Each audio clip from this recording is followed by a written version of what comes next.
Mana kliennya? Mana prinsipalnya? Kok diwakilin kuasa hukum mulu? Bukan. Ya udah bang. Main TikTok sana.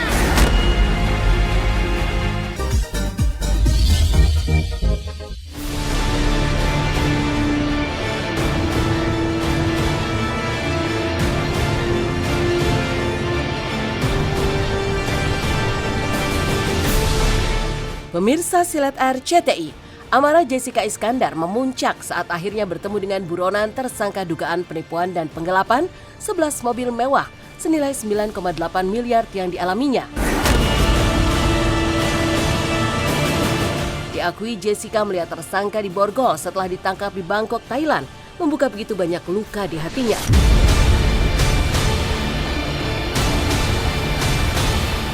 Kasus tersebut bermula ketika pada tahun 2020 saat Jessica pindah ke Bali dan terjadi hingga tahun 2022 dengan iming-iming bisnis penyewaan mobil yang ditawarkan Steven.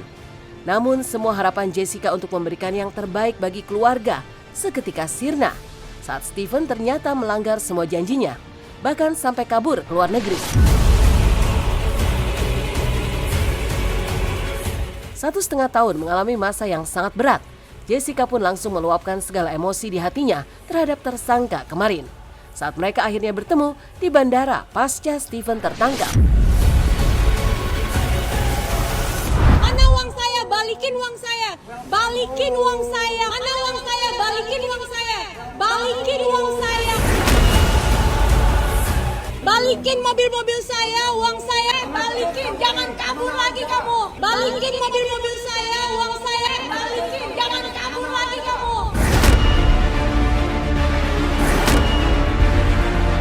Istri saya sedang hamil kemarin. Masih aja kamu melakukan itu. Kemarin kemana aja?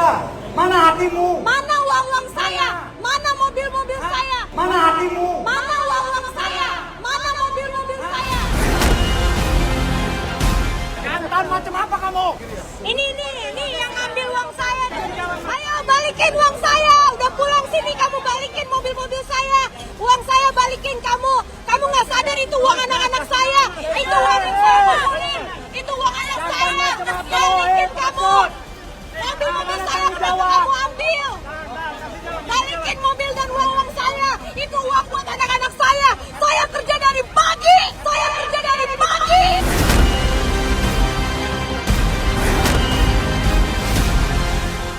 Itu kan uang 10 miliar yang hilang, yang ditipu, bukan uang yang aku dapat sekejap. Itu kan uang yang aku kerja siang malam sampai pagi, ketemu pagi.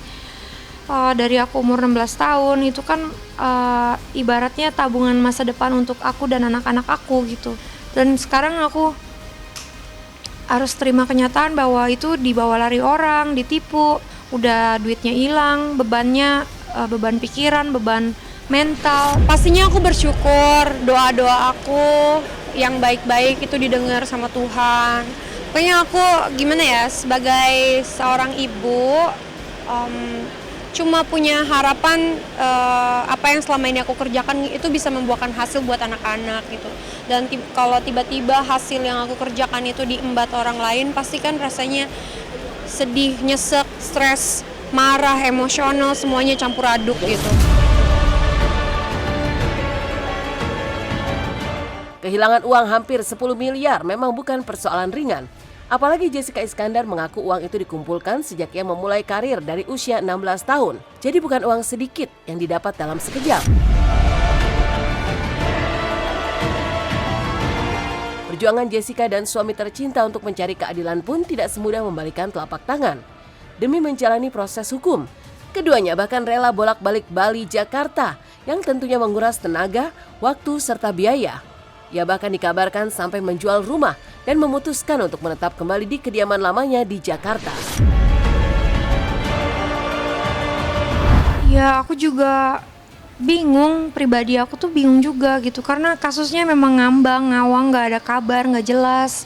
Padahal aku udah bolak-balik, aku udah ikutin prosedur. Apalagi dulu awal-awal aku udah bolak-balik Jakarta Bali terus. Sampai sekarang aku pindah ke Jakarta pun udah 1,5 tahun. Kasusnya masih aja belum ketemu titik terang. Meskipun tersangka Steven sudah naik DPO.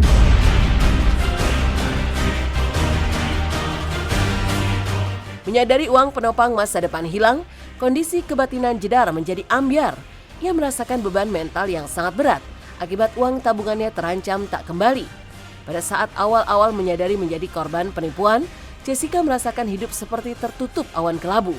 Ia mengalami kondisi stres hingga kesehatannya terganggu. Apalagi kala itu ia juga harus melahirkan anak kedua. Akibat semua persoalan yang menumpuk itu, Jedar sampai tak mampu memberi bayinya ASI eksklusif. Di sisi lain, Vincent dengan setia mendampingi Jessica, bahkan sempat meluapkan amarahnya di ruang sidang saat tak dapat bertemu dengan tersangka yang selalu mangkir dari proses hukum. Mana kamu? Kenapa nggak datang tadi? Mana? Saya juga dari Denpasar. Mana? Saya juga dari Denpasar.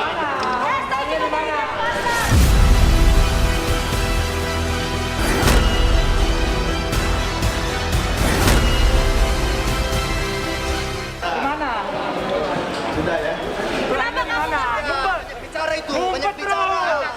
Umpat terus!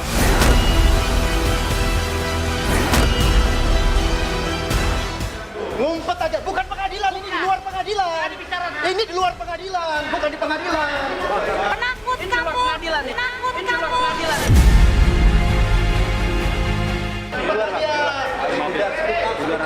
Mana kliennya? Mana prinsipalnya? Kok diwakilin kuasa hukum mulu?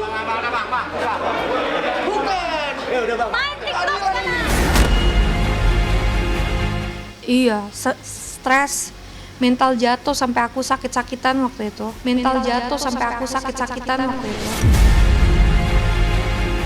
Karena sekarang minum obat, jadinya ASI-nya kebetulan yang saya pompa harus dibuang karena kan obatnya bisa mempengaruhi ASI, jadi nggak baik buat bayi. Hari ini saya pompa jadi cuma sedikit aja yang bisa keluar karena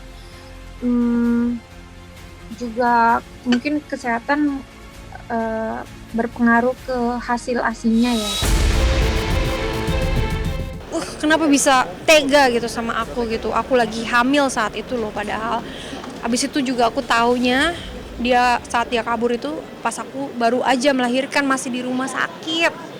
Bayangin, aku tuh sesungguhkan di rumah sakit gitu, sampai orang tuh bingung, suster kenapa ibu harusnya bahagia, kenapa ibu malah sakit-sakitan begini, nangis-nangisan begini gitu. Aku aja sampai nggak bisa ngejelasin ke orang karena saking stresnya nggak bisa ngomong apa-apa gitu.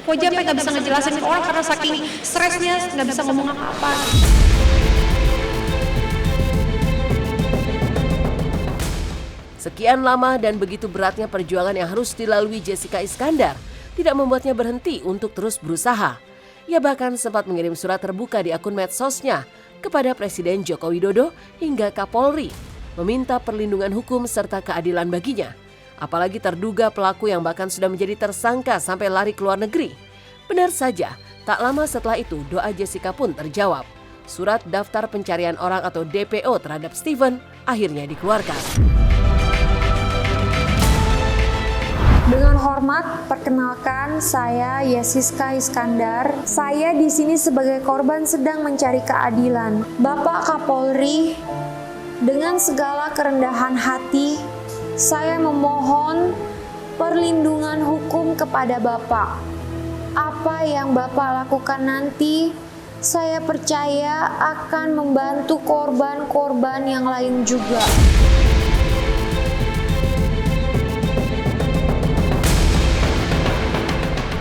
Iya, kalau terakhir tuh yang habis aku post foto Pak Kapolri, video ya, foto Pak Kapolri itu nggak lama tuh 2 hari apa 3 hari itu langsung keluar tuh surat pencekalan itu sama surat DPO-nya. Jadi ya pastinya berproses, nggak mudah gitu. Tapi ya udah, tetap aja aku positive thinking sambil belajar diri supaya ikhlas. Tapi ya itu dia, tetap aku pengen aja membuktikan bahwa jangan gampang kamu menipu orang lain gitu aja deh pokoknya intinya. Jadi aku tetap berjuang di situ, tapi dalam diri hati aku yang terdalam sih aku belajar buat ikhlas.